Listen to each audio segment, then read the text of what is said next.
ನೋಡಿ, ಧರ್ಮಸ್ಥಳದ ವಿಚಾರವಾಗಿ ಧ್ವನಿಯ ಫಸ್ಟ್ ಎತ್ತಿದ್ದೆ ಗೋಪಾಲಕೃಷ್ಣ ಬೇಳೂರು, ನಿಮ್ಗೆ ಗೊತ್ತಿದೆ. ಇವತ್ತು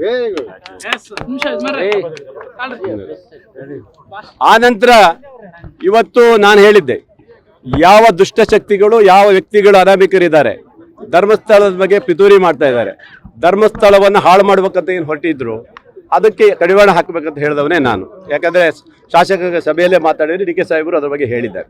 ನಾನು ಒಂದೇ ಮಾತು ಹೇಳಿದೆ, ಇವತ್ತು ನೋಡಿ ಗೊಂದಲ ಆಗಿದೆ. 13 ವರ್ಷದ ಕೇಸನ್ನು ಇವತ್ತಿಗೂ ತಗೊಂಡು ಬಂದಿದ್ದಾರೆ.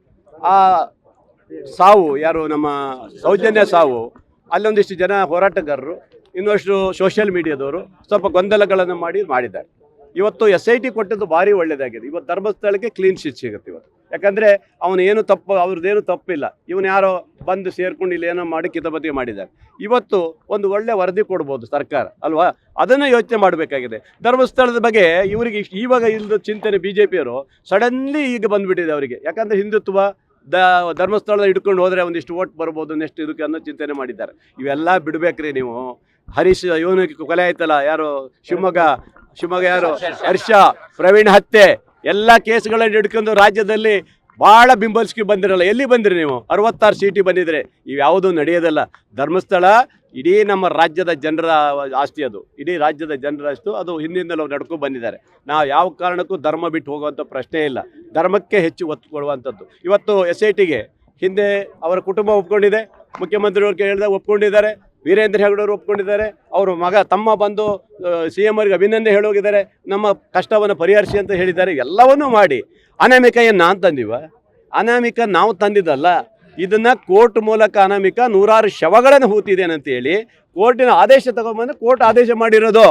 ಆ ಅನಾಮಿಕ ಮಾಡಿರುವಂಥ ಗೊಂದಲಕ್ಕೆ ಇವರು ಕಾಂಗ್ರೆಸ್ ಮೇಲೆ ಹೋತಕ್ಕದೇನಿದೆ ಅಲ್ವಾ? ಇವತ್ತು ನೋಡಿ, ಇವತ್ತು ಆ ಅನಾಮಿಕನ ಅರೆಸ್ಟ್ ಮಾಡಿದ್ದಾರೆ, ಹೌದಾ? ನಾನು ಹೇಳಿದ್ದೀನಿ ಅವನಿಗೆ ನೇಣಿ ಹಾಕಬೇಕು, ಅರೆಸ್ಟ್ ಒಂದೇ ಅಲ್ಲ ಅಂತ ಹೇಳಿದ್ದೀನಿ. ಹಲವಾರು ಕೇಸ್ಗಳನ್ನು ತನಿಖೆ ಮಾಡಿ ಸರ್ಕಾರಕ್ಕೆ ಇಷ್ಟು ದಿನ ಹಾನಿ ಮಾಡಿರೋ ಒಂದು, ಮತ್ತು ಆ ಒಂದು ಸಂಸ್ಥೆಗೆ ಧರ್ಮಸ್ಥಳಕ್ಕೆ ಹಾಳು ಮಾಡಿದ್ದೆಲ್ಲ ಸೇರಿ ಅವ್ರು ಯಾರನ್ನೂ ಬಿಡುವಂಥ ಪ್ರಶ್ನೆನೇ ಇಲ್ಲ.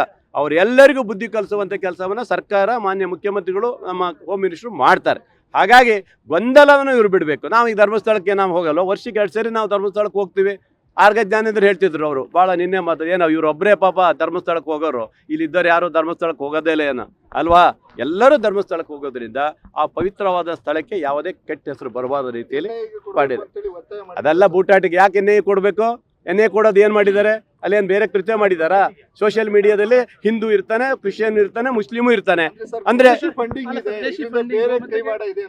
ನೋಡಿ, ತಿಮ್ಮರೆಡ್ಡಿನೇ ಹೇಳಿದ್ನಲ್ಲ, BJPಯವರೇ ಕೊಟ್ಟಿರ್ಬೋದು ನಮ್ಗೆ ಹಣ ಅಂತ ಹೇಳಿದ್ನಲ್ಲ, ಅವರೇ ಕೊಟ್ಟಿರ್ಬೋದೇನ? ಈ ಥರ ಇರ್ಬೋದು, ಒಳವಾಡ್ತಾ ಇರ್ಬೋದು, ಅವ್ರದ್ದೆಲ್ಲ ಹೇಳೋಕ್ಕಾಗೋದಲ್ಲ. ಪರಮ ನೀಚರು ಅವರು. ಯಾಕಂದರೆ ಇಂಥ ಗಲಾಟೆ ಮಾಡಿಕೊಂಡೇ ಮುಂದೆ ಚುನಾವಣೆ ಬರುವಂಥವ್ರು ಅಲ್ವಾ? ಇದಕ್ಕೆ ಯಾವುದಕ್ಕೂ ಆಸ್ಪದ ಇಲ್ಲ. ಇವತ್ತು ಅನಾಮಿಕನ ಅರೆಸ್ಟ್ ಮಾಡಿದ್ದಾರೆ, ಅವನು ಏನೇನು ಹೇಳ್ತಾನೆ ಅದೆಲ್ಲ ತಗೊಂಡು ಮುಂದೆ ಅದ್ರ ಹಿಂದೆ ಕಳ್ಳರು ಯಾರಿದ್ದಾರೆ ಅದೆಲ್ಲ ಬಗೆಹರಿಸೋ ಕೆಲಸವನ್ನು ಸರ್ಕಾರ ಮಾಡುತ್ತೆ.